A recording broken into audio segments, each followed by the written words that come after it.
আসসালামাইকুম। আজকে PLID প্রোলেপস lumber intervertebral disk এই রোগে অনেক রোগী ভুগে থাকেন।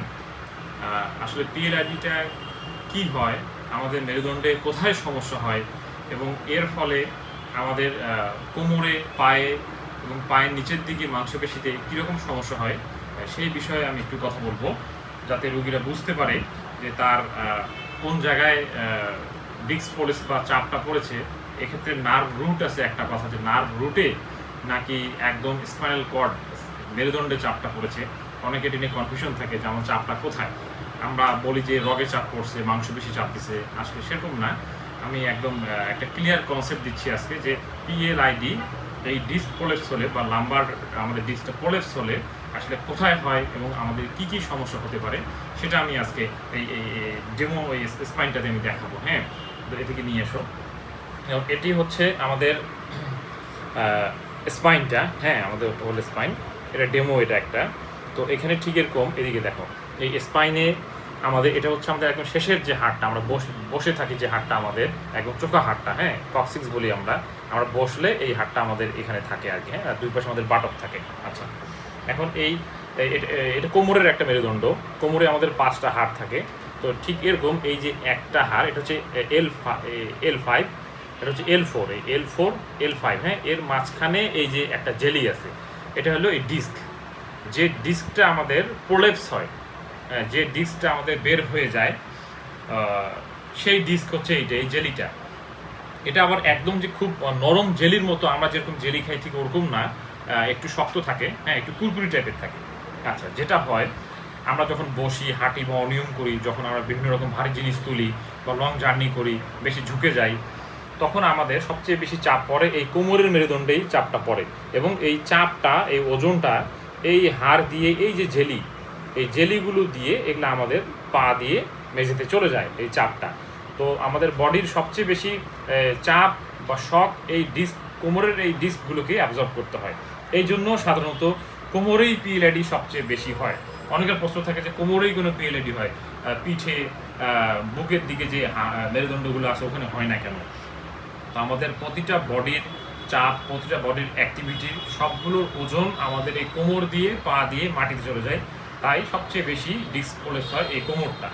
আচ্ছা, এখন পিএলআইডি বা এই ডিস্ক প্রোলেপস হলে কি হয় আমাদের মেরুদণ্ডে, এটা আমি দেখাই। অনেকে এমআরআই ছবি দেখেছেন, এক্সরে দেখেছেন। এক্সরেতে সাধারণত এটা আসে না, এমআরআই ছাড়া, আর ফিজিক্যালি বোঝা যায়। তো এই যে এখানে দেখাচ্ছি আমি, যেমন এই যে এটা হচ্ছে L5, এটা হচ্ছে L4 এর মাঝখানে এই যে একটা জেলি আছে, এটাকে L4-5 বলা হয়, এই জেলিটাকে। আচ্ছা, এই জেলিটা ভালো আছে, দেখেন কি সুন্দর জেলিটা। এটা এই যে হলুদ যেটা যাচ্ছে, এটাই হচ্ছে spinal cord, central spinal cord. এই যে হলুদ হাড়ের মাঝ বরাবর এই জেলিটা চলে যায় আমাদের। হ্যাঁ, এই জেলিটা হাড় দিয়ে, এটা যে এই যে আমাদের স্যাক্রাম বলি, হ্যাঁ, স্যাক্রাম বা আমরা এটাকে S1ও বলি। হ্যাঁ, এদিক দিয়ে যে এটা এই যে মিশে যায়, আস্তে আস্তে এটা মিশে যাবে এখানে। আচ্ছা, যেমন আমরা এই যে L4-5 জেলিটা দেখি, L4 এবং L5 এই জেলিটা কি সুন্দর। হ্যাঁ, এর পিছনে যে আমাদের স্পাইনাল কর্ডটা আছে, এই যে হলুদ স্পাইনাল কর্ড, এর কোথাও কোনো চাপ নেই, কোথাও কোনো ফোলা নেই, খুব সুন্দর।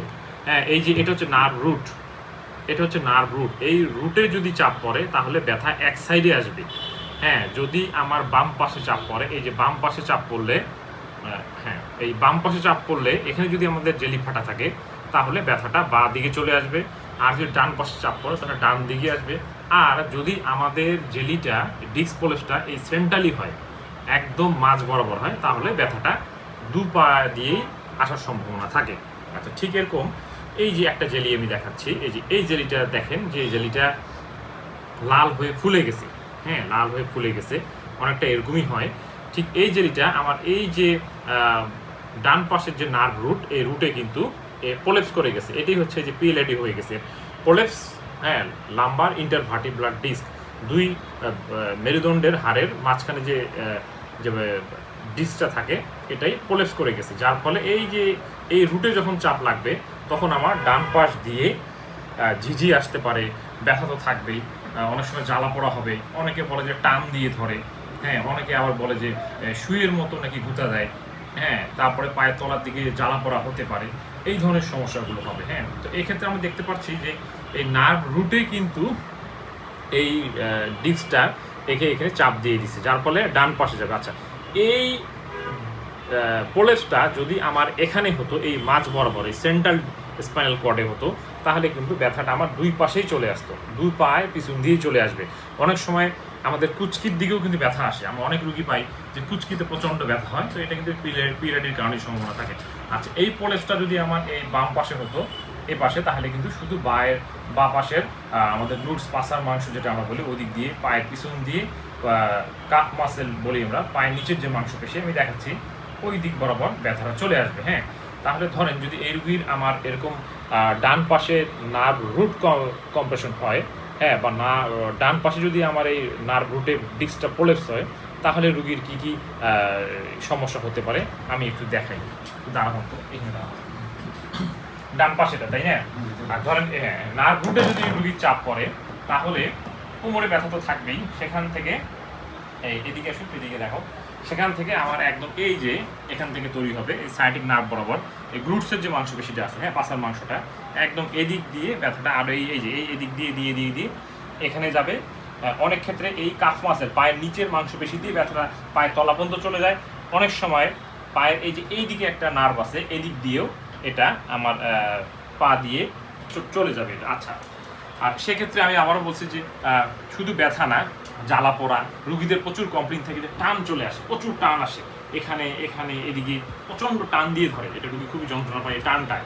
তারপর হচ্ছে যে অনেকে বলে শুয়ের মধ্যে গুঁতা দেয়, হ্যাঁ, কেউ বলে যে গরম হয়ে যাচ্ছে, আবার অনেক কমপ্লেইন পাই যে রুগীরা বলে যে ফুলে উঠছে। আসলে কিন্তু এই ফলাটা যে ডিস্ক প্রলেপসটা হয়, এটা কিন্তু ভিতরে ফুলে ওঠে, বাইরে কিন্তু আসলে ফোলে না। যেহেতু এটা আমার স্পাইনাল কর্ডের ব্যাপার, রোগীদের কাছে এটা একটা মনে হয়, বেসিক্যালি বাইরে কখনো ফুলে না। আচ্ছা, আর যদি আমার এটা সেন্ট্রালি যদি মাঝ বরাবর চাপটা থাকে, মাঝ বরাবর চাপ থাকে, তখন এই ব্যথাটা একদম সুন্দর দুই আমাদের যে গ্লুটস বা পাছার মাংস দিয়ে সুন্দর করে এদিক দিয়ে একদম নিচ বরাবর চলে যাবে, এবং একই রকম কমপ্লেইন হবে যে ব্যথা হবে, জ্বালা পোড়া হবে, ঝিঝি করবে, হ্যাঁ, প্রচণ্ড টান দিয়ে ধরবে, রুগী বেশিক্ষণ এভাবে দাঁড়ায় থাকতে পারবে না।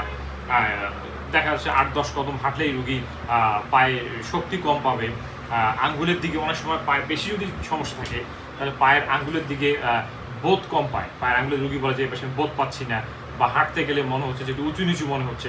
তো এই ধরনের সমস্যা, আর যদি একদম অতিরিক্ত সমস্যা হয়ে যায়, কর্ডাইকুনি সিনড্রোম বলি, তখন সেক্ষেত্রে রুগীর পেশাব পায়খানার সমস্যা হতে পারে। তবে এই ধরনের রুগীর সংখ্যা খুবই কম, ওটা হলে তো তখন অপারেশনে চলে যায় সে সমস্ত রুগী।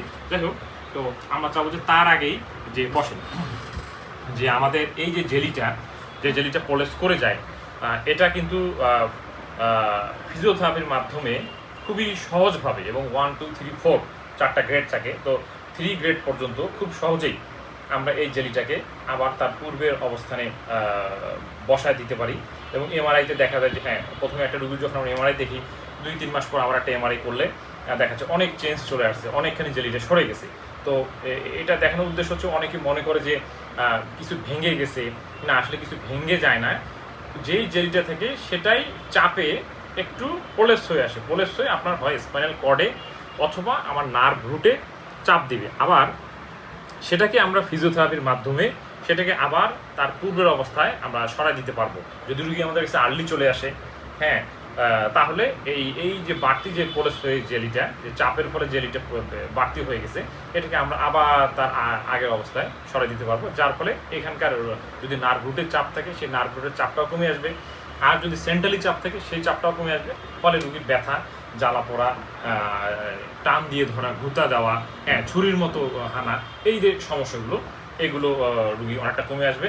এবং পরবর্তীতে কিছু নিয়মকানুন আছে, আমরা কিছু এক্সারসাইজ আছে, ওগুলো দেখাই দিব, এবং কিছু নিয়মকানুন বলে দিই, ওগুলো যদি রুগী মেনটেন করে, তাহলে রুগীর পরবর্তীতে তেমন আর কোনো থেরাপি বা ওষুধ বা কোনো অপারেশনের রুগীর দরকার পড়বে না। তো আশা করি আপনারা এই জিনিসটা দেখে অনেকটা ক্লিয়ার হবেন যে আসলে পিএলআইডি হলে আমাদের মেরুদণ্ডে কী হয়, আর সেই অনুযায়ী যদি আপনারা সঠিক চিকিৎসা গ্রহণ করেন, তাহলে পিএলআইডি থেকে যে সমস্যাগুলো হচ্ছে, আশা করি সেই সমস্যাগুলো পরবর্তীতে আপনাদের থাকবে না, এবং অনেক একটা ভয় থাকে, আশা করি সেই ভয়টাও আপনাদের দূর হয়ে যাবে। আপনি সবগুলো কাজই করতে পারবেন, সব কাজ, ওজন নেওয়া, লং জার্নি, পরবর্তীতে সবগুলো কাজই করতে পারবেন। ধন্যবাদ।